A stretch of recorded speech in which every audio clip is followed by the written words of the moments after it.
everybody, so welcome back to my YouTube channel. So instead of starting this little makeup series that I planned, I wanted to sit down and actually talk about my first year studying fashion. So I finished my first year about 3 weeks ago now, so I thought I'd still talk about what's still fresh in my mind and actually just put a video out there because I feel like there isn't a lot of people talking about what fashion degrees are like and there's not a lot of awareness. So what I want to run through is actually what the course is like, the reality of it, and yeah, I have no idea what else I'm going to say. So, the first thing I really want to stress is that fashion is not easy. You do get a lot of people who will be like, oh, you only study fashion, you're studying clothes, you're not doing a lot. The reality of it is, in your first year, you're going to learn how to shoot properly on DSLRs, a lot of different camera equipment, you're going to learn how to use photo shoots, you're going to learn a lot of the software, you're going to learn a lot about the industry in your first year basically. So like I said, it's not easy, there's a lot of work, so if you're not motivated and you're not passionate, you will struggle. The other thing I want to talk about is how you don't necessarily need a background in art, fashion, any of that. You can come from any background and study fashion. Like I went from school studying A-level, so I did psychology, literature and geography. And then when I went to university, I actually studied foundation psychology for a year before I made the change. And let me tell you, it was actually the best decision I ever made and I haven't looked back since.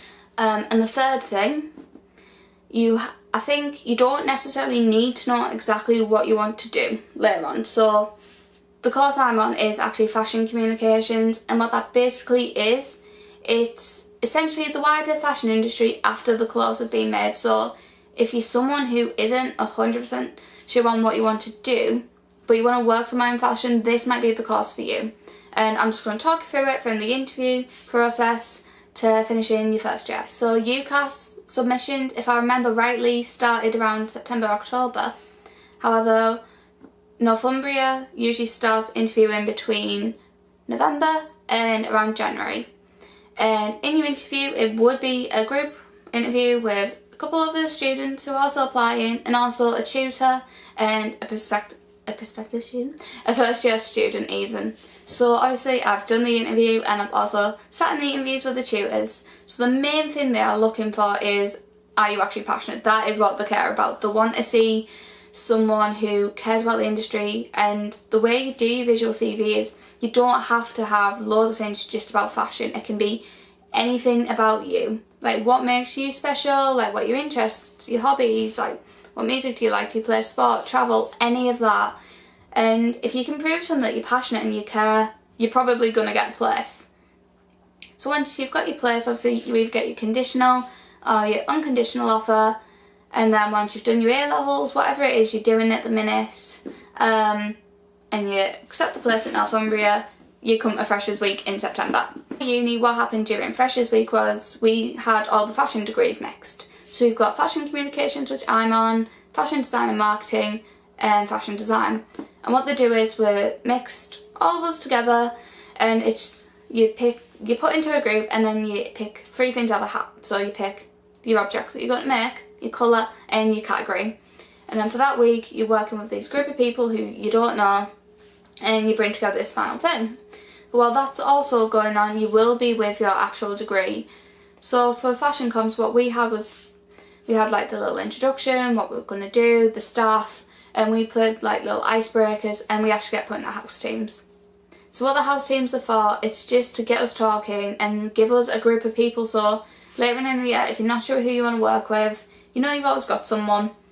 And then you actually get into the lectures. So it's taught is traditionally in lectures, so you just sit there and a lecturer talks to you for a long time about a lot, and chances are you will stop listening at some point, I will be honest.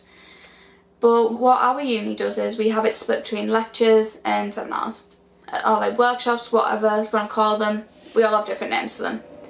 So lecture, I've explained, the seminars, it's kind of, I don't want to say it's like school because it's not, but it kind of is in the sense that they stand and talk, they teach us about whatever it is we're doing. So I don't know, PR, the lecturer will stand and talk to us about PR, and then we get given tasks and we work on them for most of that. And also the other thing with the seminars is generally you work on the mini tasks that will be included in the briefs. So at the beginning of each semester,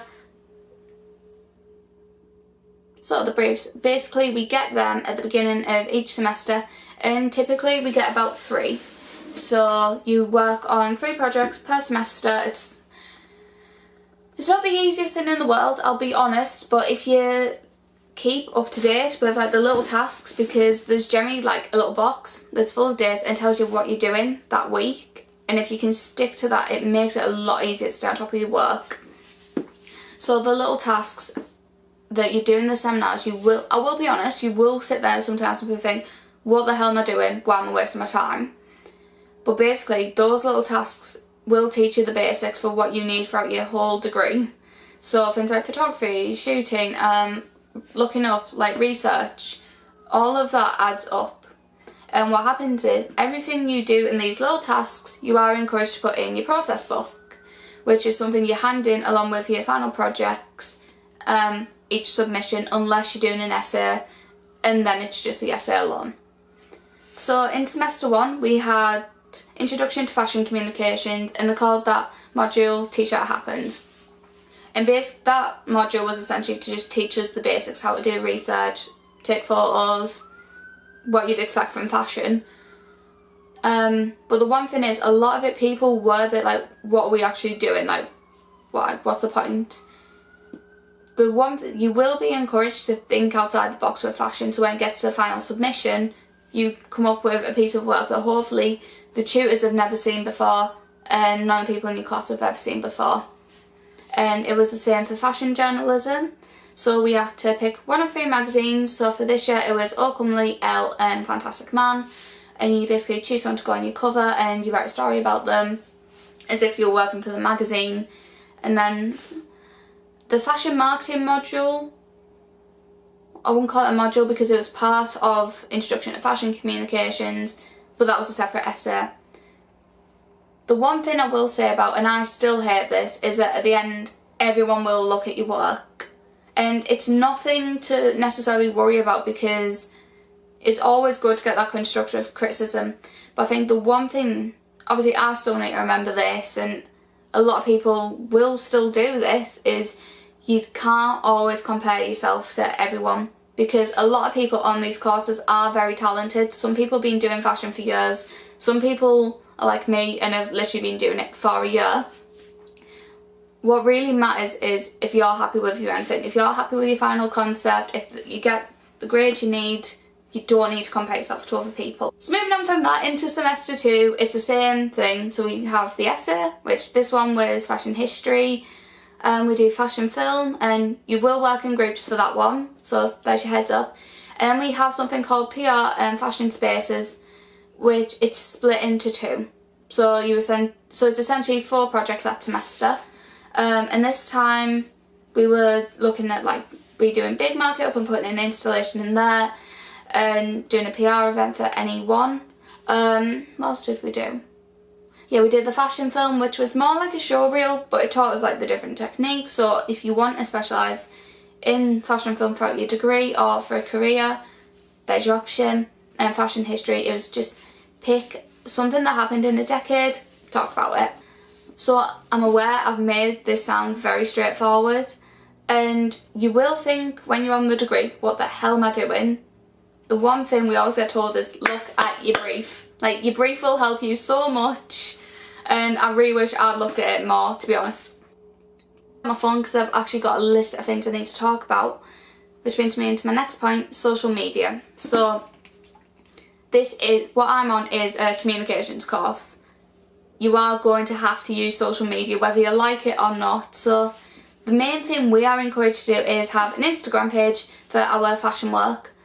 And we have the hashtag FCByMe, and quite often people will share each other's work. It gets put on the uni Instagram page, and it's also just a good way to like build your own little portfolio. So like for people who are offering internships to see it, businesses, like other fashion students, it's a good way to share your work. We're also encouraged to do blogs, what else are we encouraged to do? Have jobs, do our own little projects, YouTube, anything. It's just being creative, making the most of it. and obviously understanding a communications degree, a lot of it will be based on the internet. Okay, and probably one of the more exciting things a lot of people will look at is uni trips. So you will get some free uni trips, like our second day we had a trip to an art gallery, but obviously no one really cares about. The one thing I would advise a lot of people to do is save some money from your student loan from your first semester, because typically the trips are announced at the beginning of semester 2 and you go on them like midway through that semester towards the end. So usually our course took people to New York, but this year we went to Milan and Florence, and it was mainly for Gucci Gardens. I will say now, it is something to save up for, because usually the trips, they're not just, oh, let's all go on holiday halfway through the uni year. Like, there is a reason to pick these places, because there's always something you can put into your degree. So for a lot of my projects in semester 2, I'll incorporate a lot of stuff that's sort of like Gucci Gardens or just around Italy. Like, I've made it sound very straightforward, very basic, because when it comes down to it, it's not the most complex degree in the world as long as you do the work and you put the effort in, because that is what the tutors want. They're not giving you these pointless tasks to waste your time. They're not giving you the grades you got in school. That's one thing I need to talk about actually. If you came from school getting straight A's, straight B's, amazing. Uni isn't like that. There will be times when you think, well, why have I only got 40% when in school I would have got 70?